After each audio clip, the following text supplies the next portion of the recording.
Baik, Assalamualaikum warahmatullahi wabarakatuh. Perkenalkan, nama saya Aura Makfira dan NPM 230826079. Di sini saya akan melakukan presentasi tugas untuk semester antara pada blok gastro. Baik, di sini saya akan membawakan judul tentang upper digestive bleeding, yaitu perdarahan saluran cerna atas. Pertama itu kita harus tahu dari definisinya terlebih dahulu. Pendarahan yang berasal dari saluran cerna bagian proksimal, yaitu ada esofagus, gaster, sama duodenum, ditandai dengan hemastasi melana atau tanda anemia akut akibat kehilangannya darah. Terus selanjutnya ada etiologi. Etiologinya itu terdapat ulkus peptikus, gastrik, dan duodenal. Dia itu 40-60%. Gastrik duodenatus, erosi mukosa, esofagitis, lalu ada karsinoma gaster esofagus, lesi vaskular. Bisa juga dikarenakan obat seperti NSAID, aspirin, steroid, atau antikoagulan. Bisa juga karena etiologi lain seperti stres berat, pasca operasi, atau koagulopati. Untuk klasifikasinya sendiri berdasarkan sumbernya itu ada dua, ada non varicella sama varicella. Kalau non varicella itu 85-90%. Dia ada ulcus pepticus, gastrik erosi duodenatus, malor Weissenter, karsinoma lesi vaskular. Kalau yang varicella, dia ada varicella esophagus, varicella gaster.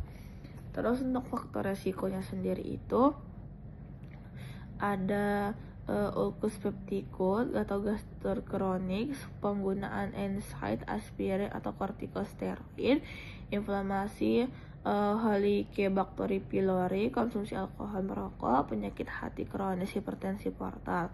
Usia lanjutnya itu kayak komorbid CKD atau gagal jantung koagulopati. Terus untuk manifestasi klinisnya sendiri itu ada hematemasis atau muntah darah segar atau seperti ampas kopi.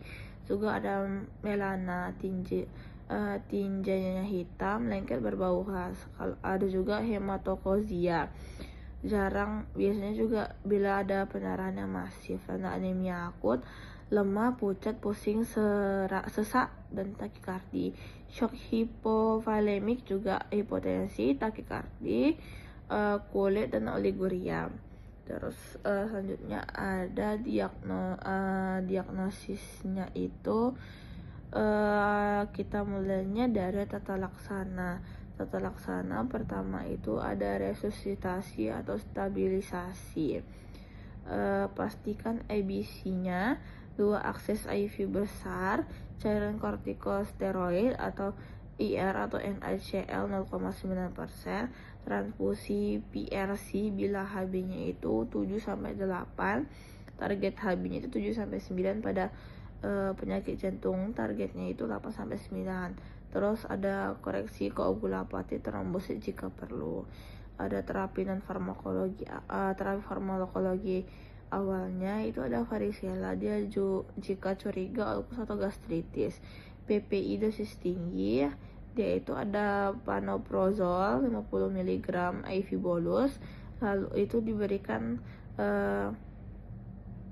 sampai jam infus kotinun selama 72 jam. Ada omeprazol juga yang bolus IV.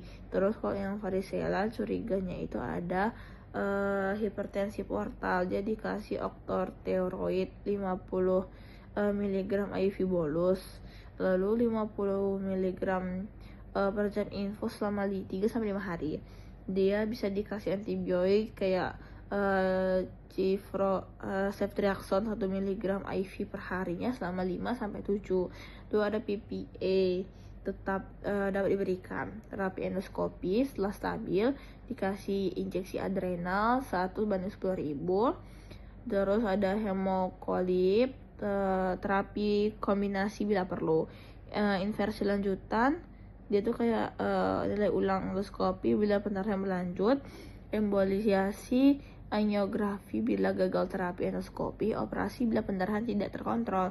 Baru ada NPO sementara, puasa 6-24 jam, lalu bertahap oral jika stabil dan tidak pada pendarahan ulang.